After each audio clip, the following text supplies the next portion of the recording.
Boum les gars, comment ça va? Bienvenue sur JT Box, j'espère que vous allez bien. Les gars, j'ai déjà fait une vidéo analysée prono sur Wilder Jilly Jang. On a fait une station box, je remercie Malik et Dato d'avoir participé et donné leur avis. On a parlé de plusieurs fights, mais ça me tenait... je voulais parler de Daniel Dubois contre Philippe Ergovic, parce que ce combat quand même, il y a un réel enjeu. Euh, Enfin un enjeu.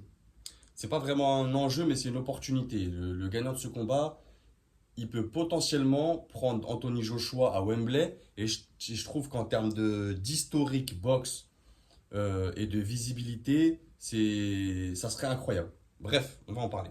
Donc les gars, samedi 1er juin, Arabie Saoudite, poids lourd, 12 rounds, dispo sur DAZN, 19 balles 99. Sinon, tu connais IPTV, Telegram, je te laisse avec tout ça.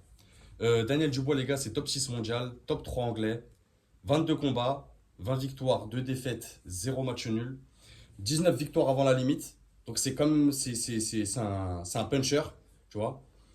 Euh, c'est quelqu'un qui va vouloir finir les combats. C'est pas quelqu'un qui va préférer aller à la décision. S'il peut finir les combats, il va les finir. Il a 80 rounds dans les pattes depuis qu'il est passé pro en 2017. Droitier, 26 ans, 1m96. Son dernier fight, c'était en décembre 2023 contre Jarrell Miller, qui parvient à mettre TKO au 10e round. Je crois qu'il reste même pas 20 secondes. Arrête l'arbitre, du coup. Euh, Beau combat. Certes, Jarrell Miller, niveau technique, c'était pas ça, mais c'est des profils. Je vous rappelle que il sortait d'une défaite contre Usyk. Donc, c'est bien de prendre différents profils, surtout chez les poids lourds. Euh, Ergovic, c'est top 8 mondial, top 1 croate. 17 combats, 17 victoires, 0 défaite, 0 match nul.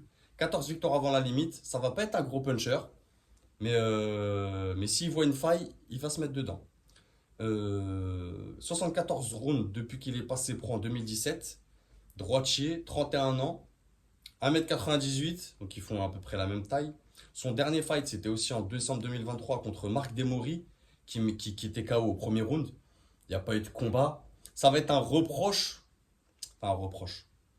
Ça va être un argument qu'on va souvent lui faire à Ergovic. On va souvent lui dire il n'a pas affronté de nom, c'est un palmarès monté de toutes pièces, on va dire qu'il est surcoté, tout ça.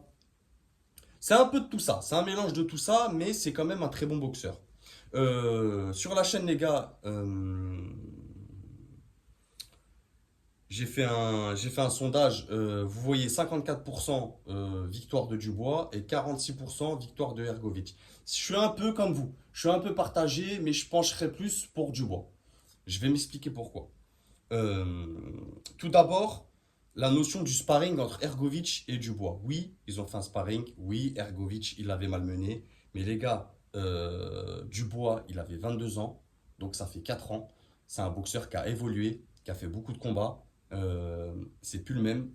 Et je pense que ça va être ce sparring-là, ça va être un élément déclencheur qui, pour moi, va faire que Dubois va aller chercher la victoire. Je pense, je vous dirai mon prono enfin, mais je pense que ça va être une motivation en plus. Donc Dubois, les gars, c'est rapide, il a une bonne vitesse de bras, c'est puissant. On a des doutes sur son mental. Pas le mental, parce que ça reste un boxeur quand même chez les poids lourds, donc avec un gros mental, vu qu'il y a des grosses préparations, ils n'ont pas de régime, certes, mais il faut quand même qu'ils fassent attention pour garder leur poids de forme en termes de vitesse, puissance. Euh, Passe pas sur ce mental-là, en termes de challenge, tout ça, en termes de... Il a du mal à accepter les coups. Quand il accepte,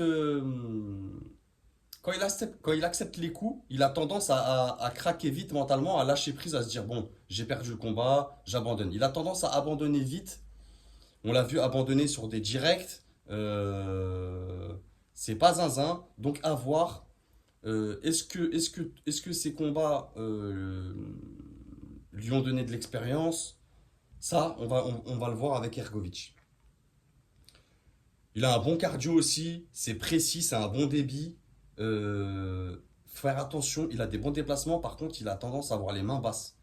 Tu vois, avoir les mains juste en dessous du menton. Tu vois, un peu comme ça, un peu nonchalant. Faire attention. Ergovic,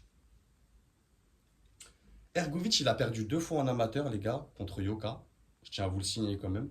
Parce que Yoka et Dubois, mine de rien, c'est un peu un profil, ils se ressemblent. C'est des boxeurs qui se déplacent, qui ont quand même beaucoup de déplacements pour des poids lourds, qui vont beaucoup tourner, tu vois. Yoka est plus académique que Dubois. Dubois, c'est un boxeur anglais, donc forcément plus de flow. Mais Ergovic a perdu 2 fois contre Yoka, je tenais à le signaler en amateur. Même s'il a une grosse carrière amateur, je crois qu'il a plus de 60 combats. Euh, sur ce combat, les gars, je vois Ergovic plus appliqué, plus discipliné, malgré tout ce qu'on lui dit, malgré son palmarès, qu'on dit qu'il est surcoté, tout ça, qu'il n'a pas affronté de gros noms. Il a quand même affronté Gilles Zheng. Euh, il a gagné à la décision. On a vu qu'il encaissait très bien, gros menton, gros physique aussi, solide. Je pense qu'il sera plus solide mentalement et physiquement que Dubois sur ce fight. Faire attention au travail de corps d'Ergovic, il travaille beaucoup au corps. C'est un bon boxeur. Après, top 8 mondial, pour moi, c'est pas un top 10 mondial, mais c'est un bon boxeur. Tu vois, je le mettrais. Il a sa place dans le top 30, pour moi, vraiment. Que ce soit en termes techniques, tactiques, tout ça. Mais top 10, c'est un peu léger pour moi. C'est vraiment un peu léger. Donc, comme je t'ai dit, grosse carrière en amateur. Travaille beaucoup en combinaison. Il travaille pas beaucoup sur un coup. Il travaille beaucoup sur deux, trois coups. Tu vois? Contrairement à Dubois qui peut placer des gros crochets sur un coup ou deux coups. Dubois aussi travaille en jab, mais pas suffisamment pour avoir un jab de qualité. Tu vois? Je vois plus le travail, en tout cas l'initiative de combinaison chez Ergovic. Euh, Maintenant, les gars, mon prono, je vois Dubois à la décision.